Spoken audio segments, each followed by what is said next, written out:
ನಿರ್ಮಾಣ ಹಂತದ ಕಟ್ಟಡದಲ್ಲಿ ಭೀಕರ ಬೆಂಕಿ ಅವಘಡ ಸಂಭವಿಸಿದ್ದು, ಇಬ್ಬರು ಕಾರ್ಮಿಕರು ಸ್ಥಳದಲ್ಲಿಯೇ ಮೃತಪಟ್ಟಿದ್ದಾರೆ.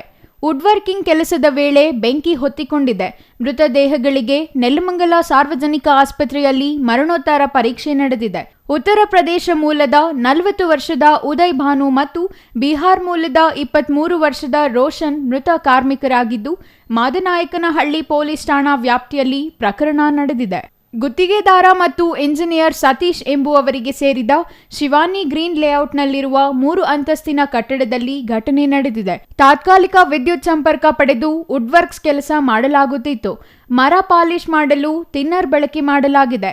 ಕೆಮಿಕಲ್ ಸಮೀಪದಲ್ಲೇ ಶೇಖರಣಾ ಮಾಡಲಾಗಿತ್ತು.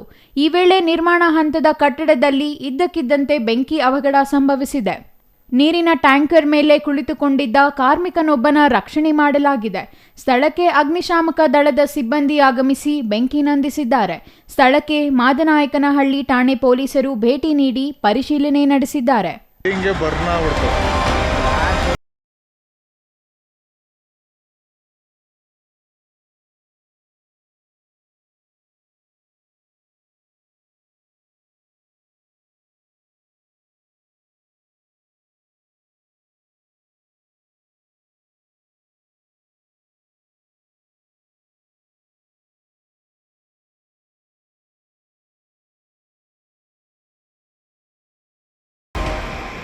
News bureau, CTV news, Chikkaballapur.